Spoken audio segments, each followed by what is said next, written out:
Hello, and welcome everybody to today's webinar, Employee Ownership, Attract and Retain the Best Team. My name is Donna Sky, and I'm the Business Development Manager for Project Equity. I founded and grew a company in San Francisco for nearly a decade, and I love working with business owners. Project Equity is a leader in the field of employee ownership and in succession planning. We have a great webinar plan for you today, and as we explore this topic, I will go over some statistics in the findings of how to attract and retain employees with employee ownership. And Carolyn Burke, the founder and general manager of Niles Pie, will share real life experience of how this transition was for her. Carolyn, would you like to introduce yourself? I'm Carolyn Burke.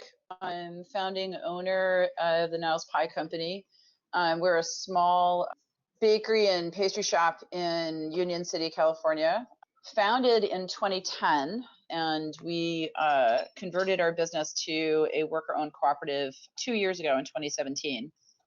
So as I shared, we have a great agenda for you today. I will share information and findings from recent research in the field, and Carolyn will talk about her direct experience with this. So why employee ownership? So there's a challenge today. A lot of CEOs say that the number one issue that they're facing is failure to attract and retain top talent in a market where there's a national average of 3.6 unemployment, and particularly in the Bay Area, that rate is even lower. It's something that's really on the mind of a lot of business owners. There's something called the silver tsunami that's happening in the next few years. There will be millions of business owners, businesses that are owned by baby boomers, that will start to retire and phase out. So having a strong team now will enable the business owners to really cultivate leaders and perhaps even a successor from within. As we consider how to make your company stand out, there are many benefits for employee ownership. Some of them include increased profit for businesses and earnings for the workers. There's also potential tax benefits and increased cash flow. And worker owners are more engaged and motivated and have been found to keep jobs rooted in the local community. Carolyn, can you talk about how being an employee-owned company has strengthened your company now and how you envision it continuing to do so in the future? Sure. We really started to look at worker ownership basically as a way to strengthen our business as we grew. When we opened our retail shop, we had a really high growth rate. Over the first 4 years, we grew between 20 and 25% a year, which is not uncommon for a brand new business. But as a small sole proprietor run business, it's very hard to manage that kind of growth at the same time as trying to increase the profit at the same time you're increasing your revenue. One of the reasons that we considered worker ownership in the first place was as a way to build the management team so that there wasn't just one person running the business. So we had more engaged staff helping us keep staff and grow the business without having to bring on outside partners or outside managers. So in a nutshell, that's really why we did it. And it turns out that along the way, it meant that we kept staff engaged, gave them a way to grow within the industry, and able, of course, to compensate people better with profit sharing. The overall benefit was that we kept our staff and they grew with us. And it's sort of a cycle where the staff, as they grew and were more engaged and better compensated, also helped the business grow. Great. And then can you speak a little bit to more how it's helped you attract and retain your workers? Anybody who has a retail business in the Bay Area knows how hard it is to attract staff and maintain them and keep them. First off, once we became a co-op, we started having people attracted to the business who wanted to stay, who were looking for more than just a 6-month job, who were looking for more than a gig, but really wanted to find a place that they could stay for a while, which is been, it's the bane of retail businesses, is this open door cycle of just sort of revolving door where you hire people, train them, and then they leave, and you hire, train, and leave. And it's a very expensive proposition. Starting to attract staff who really were looking to stay is a big deal, which also means we started to attract staff who are a little more mature, and ready to learn and ready to grow and ready to take on, looking at the business more entrepreneurially, more management minded rather than just task oriented. So that was a really huge benefit for us. How does employee ownership work? How does a transition work? At a very high level, and the owner sells the business or its assets to the employees and creates a new employee-owned structure. And if it's an ESOP, the owner sells the company's shares to a trust that owns shares on behalf of the employees. The sale is financed by debt or leveraged buyout, and then the newly owned company pays down this financing out of future profits. Carolyn, can you talk about your experience transitioning Niles Pie and how your deal was financed and what that process was like for you? We chose to go the route of a worker-owned co-op rather than an ESOP, basically because of our size. It makes a lot more sense to go with a ESOP if you're a bit of a larger company. There's a lot more requirements and expense. So as a worker-owned co-op, the process really had two big pieces to it. First was organizationally within the company itself to form a management team and start defining what our operating agreement would be, as we changed from being a sole proprietorship to being actually a partnership. There's a number of ways that you can form a worker-owned cooperative in the state of California. One is a California Cooperative Corporation, and another is just as an LLC. And we chose the LLC route because there's fewer requirements, less organizational requirements. And at our size, it made the most sense. So the first part of it was organizationally, really looking at how we were going to structure our management team, how we would comprise our board, and what kinds of decision making would be handled by the board and by the general membership and by general staff and by the management team. The other piece of it, of course, was the financial end of it and how to sell the business to the cooperative. That piece of it first had to value the business, come up with what we needed as a proprietorship, as owners, what we needed to take out of the business to sell it, and then what kind of other existing debt would need to be refinanced. Interestingly, we had existing an SBA loan that we had taken out personally that had to be refinanced because at the time, the SBA was not financing worker cooperatives. As of last year, there's new federal legislation that actually mandates the SBA to look into financing worker cooperatives. But at the time, they were not really able to do that. So we had to refinance our SBA loan and had to finance the sale of the business. In a worker-owned cooperative, the sale of the business is not actually financed by the worker owners who are forming the cooperative, because part of the point of the worker-owned cooperative is to provide better livings for the members, and it's a low-wage industry in general. So our goal wasn't to burden the new owners with personal debt. So what we did was we refinanced our SBA loan at the same time as financing half of the sale price of the business. And we worked with the Northern California Community Lending Fund. And there's a number of private lenders and institutions that work for socially oriented and nonprofit lending and worker cooperative lending. NCCLF is one of them. And we rolled together the sale of the business and refinancing our SBA loan through NCCLF into one larger loan. And so the company took on that, the cooperative, the newly formed cooperative took on that financing, paid off the SBA loan, and paid out half of the sale price to the sole proprietors, myself. So you worked with the SBA. Were there other professionals or organizations you worked with through this transition? Sure. And it actually took a whole big team. And we worked really closely with of course, with Project Equity, who helped us figure out in a huge way, really what our organizational structure as a business would look like. Really got down to mapping out how we make decisions as a business. And that formed the basis of how our board actually works.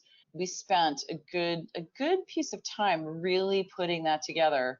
We built a decision matrix that really mapped out all of the larger kinds of decisions that are made within the business, from things like hiring decisions, onboarding and all the HR functions, to handling accounting and bookkeeping, and payroll, and down to product lines and menu decisions and things like operational things like scheduling, how all those decisions are made, how they are decided, and how they're communicated. And Project Equity really guided us through that process, hugely helpful. And they were also a great resource in helping us find the legal help that we needed to manage all the documentation and the organizational ends of filing with the state, and making sure all of our I's were dotted and T's were crossed. Yeah, there was a lot. There was a team by the end of the process. We had built a really large team that helped us with the conversion process, and then became our ongoing support network.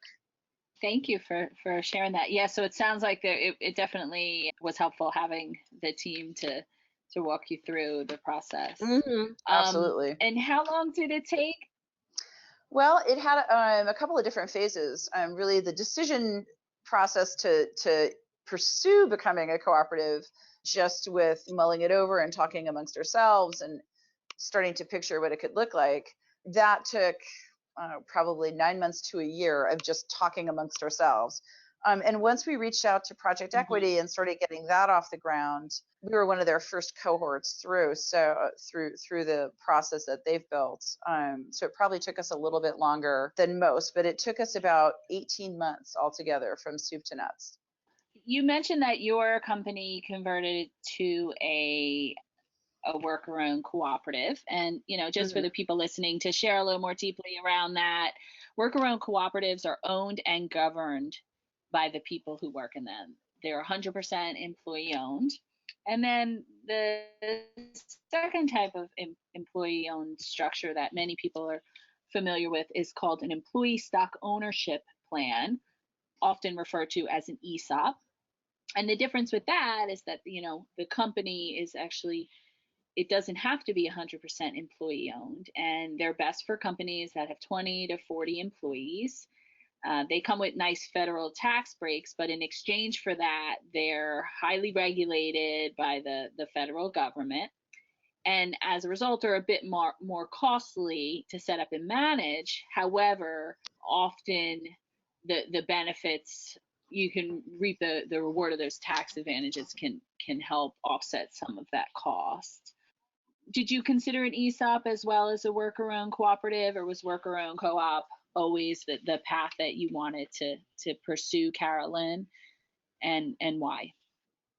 Yeah, for our size business, the cooperative structure made much more sense. The amount of organizational and documentation and federal regulations that we would have to go through for the size of our company didn't make a lot of sense. It made more sense. It's more flexible for us, for the co-op structure as an LLC is much more flexible, and we wanted to have that option as we expand and grow.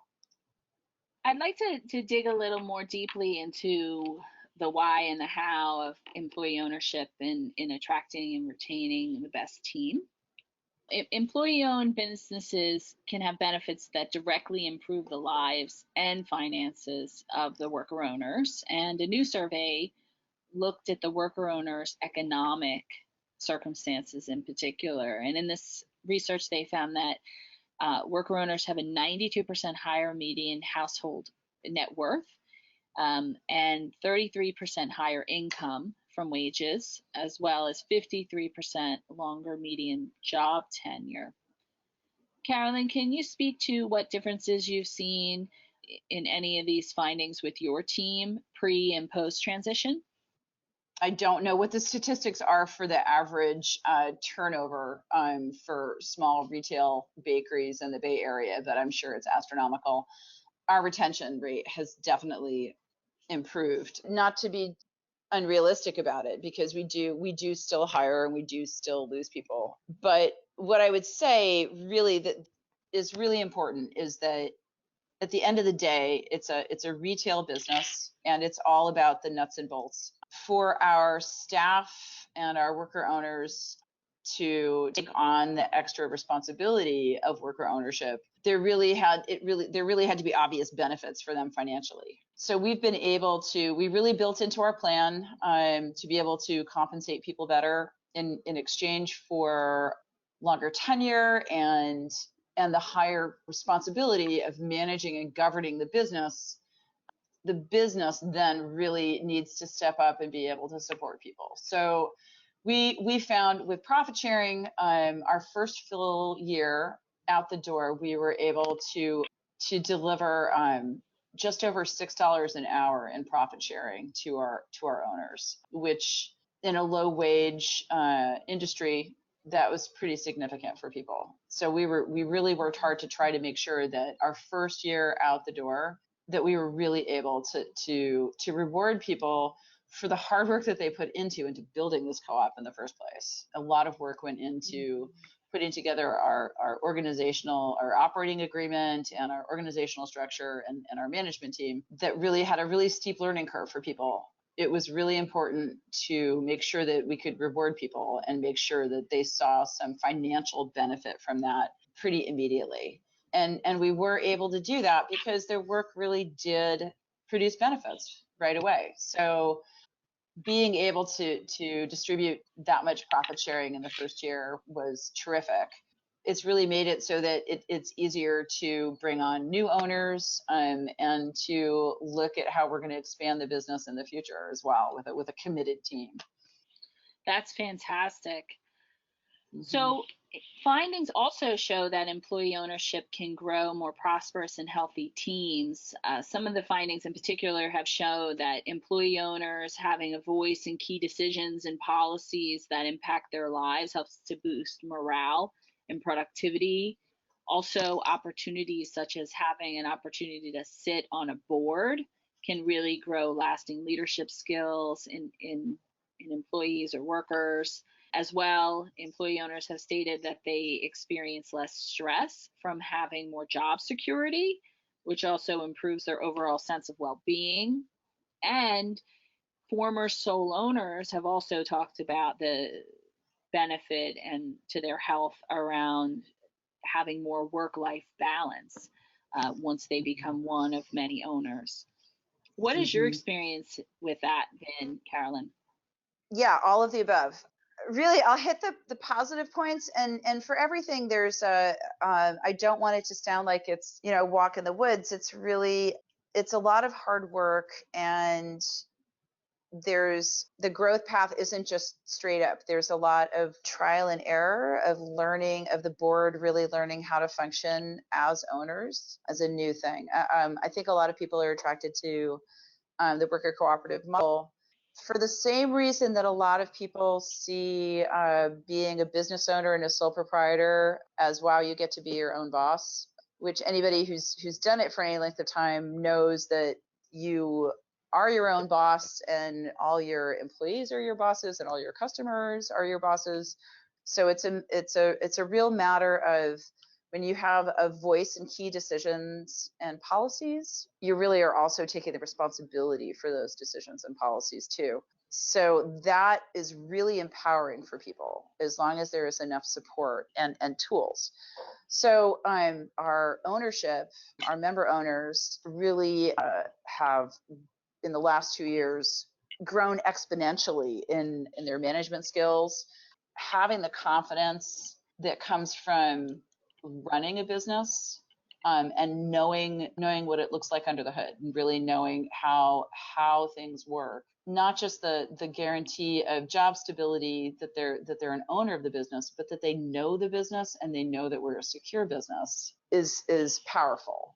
One of our owners has talked about going from a career in restaurants as a sous chef, and knowing that you can show up to work and the place will be closed, and you had no idea.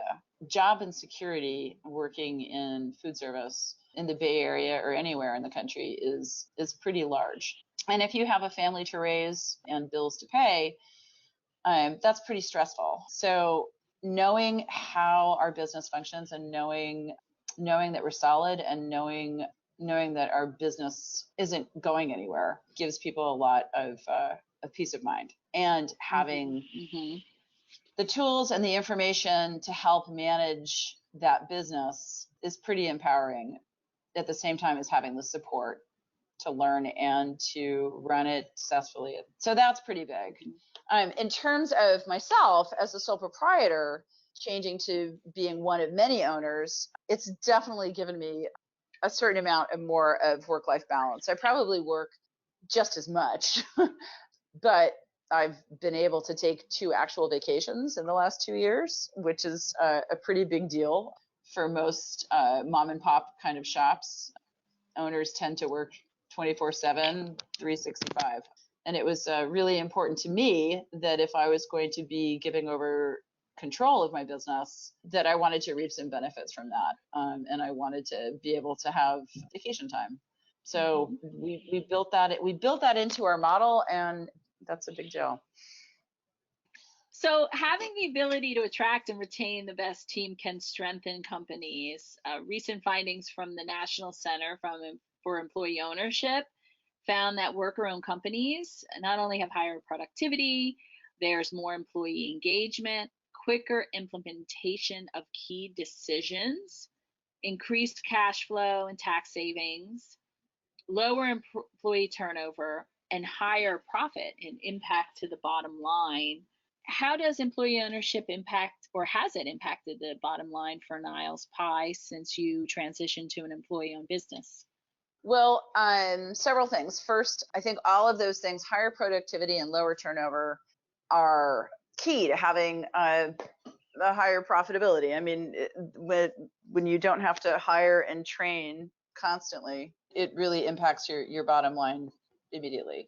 We also really looked at how to make our labor cost a higher percentage of our revenue. So we went from having our labor costs be between 27 and 30% of our revenue to being about 45% of our revenue.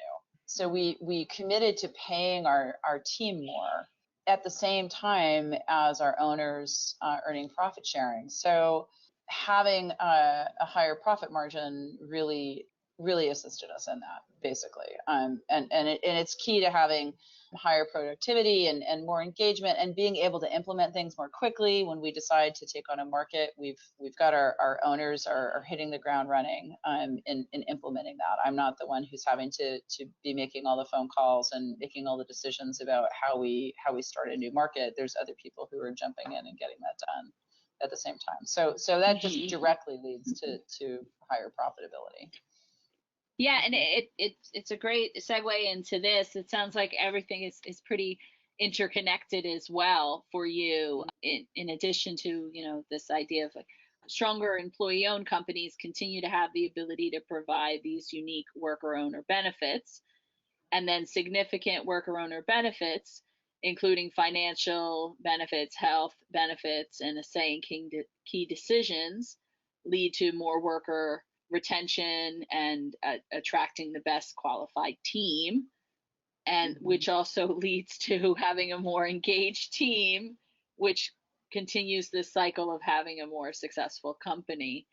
But as we've talked about, Carolyn, I've known you for a little while now. Building a culture of ownership is not doesn't just happen. It's not magic. Employee ownership alone is a framework and a structure to build upon, but fully Mhm. realizing the benefits of employee ownership takes work and practice. Carolyn, can you speak to Mhm. how Niles Pie works to build a culture of ownership and participatory management? It's definitely a work in progress. We have monthly board meetings, and everybody takes a role in that. We've committed to having ongoing training on an annual basis for everybody. So we do a certain amount of workshops and working with other area cooperatives too, which is really beneficial. But it does build on itself, as we work through decision making, and as we have things that we don't agree on. We really have been working to build a process for coming to agreement on things, doing the research and the work to actually convince people of an idea to get buy-in. Sometimes that process takes a little bit longer, and in such a task-oriented kind of industry, we're a bunch of really action-oriented people. We don't really want to sit around, and we want to keep our number of meetings to the minimum and really keep our business focused on our product and what we're doing. So we work really hard to balance the need for meetings and working through process with the fact that we all really want to be in the kitchen making our product and getting out and selling it, and keeping that sort of at the forefront of our minds so that we're not spending an inordinate amount of time in the weeds of decision making. When we talk through things like working on our budget and how much we want to put into, expanding farmers markets, say for adding equipment, buying new canopies, perhaps getting a new van, increased wear and tear on all of our supplies, and how to budget for that. We do a lot of writing things out on our whiteboard at the shop and leaving sort of information for people to kind of ponder as we're working on things, so that we have conversations about it as we're going. And we've really had to build a culture of trust so that people respect each other's expertise in the area that they really are the ones who are the experts, the people who know what kind of work needs to go into the van, how much we really probably need to put into increasing our supplies for a particular project. That kind of stuff, as we build it over time, really helps build the culture at the same time as advancing the business. So it sounds Mm-hmm. like there's a lot of intention and work that goes into, building this culture at Niles Pie. Another leading employee-owned company I'd like to touch on today is New Belgium Brewing Company. They're located in Fort Collins, Colorado. They have an enviable 93% employee retention rate and are highly profitable. New Belgium Brewing is also very intentional in creating a culture of ownership and participatory management, and they believe that's what sets them apart. Some of their key practices around building a culture of high involvement include participatory planning and worker owner voting on strategic decisions, similar to what Carolyn was saying they do at Niles Pie. And they also practice open book management. The founder has said that, what she learned about the power of transparency and trust and relationship and community really showed up when they began to practice open book management. To consider, part of our goal for this webinar today is, to really understand that some business owners may not be quite ready to make that jump into employee ownership, but it's still possible to foster a culture of ownership and participatory management by incorporating some of the things that have worked really well for Niles Pie in New Belgium. Mm-hmm. Some of these practices that can happen even before the structure of employee ownership goes into play include being able to really put time into the in-depth onboarding, as well as having ritual and appreciation for workers when they hit milestones within the company.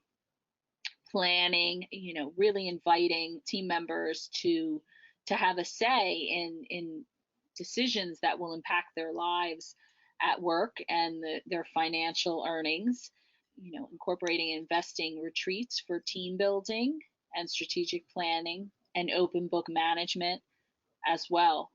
Are there any strategies that you found have been particularly powerful for your company, Carolyn, in being able to incorporate the participatory management around, particularly around sharing financial information? Do you practice open book management, and what does that look like for your company?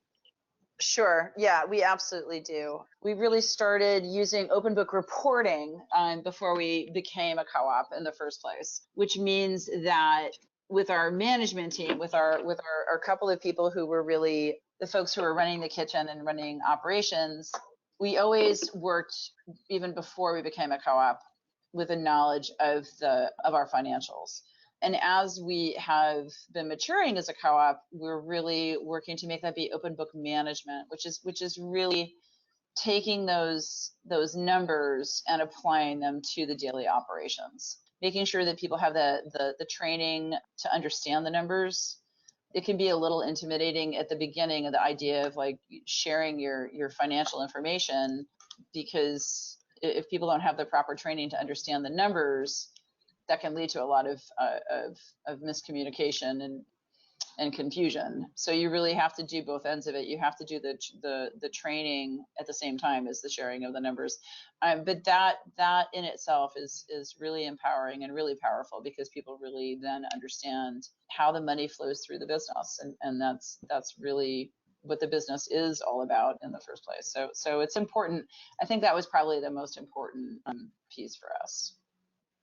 Thank you. That's definitely helpful to know. And as you said, it's something that can be done even before the process of transitioning to an employee-owned business. So next steps. The good news is that there are definitely resources available to help you, to help anybody who's listening and who wants to learn more about employee ownership.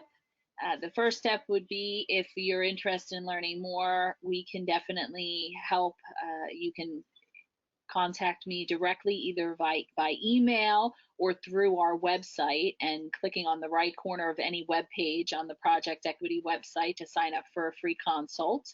Also, our website has plenty of information about all things employee ownership, recent articles and research and findings and statistics for different geographical areas in the United States around, the impact that employee ownership has made on communities.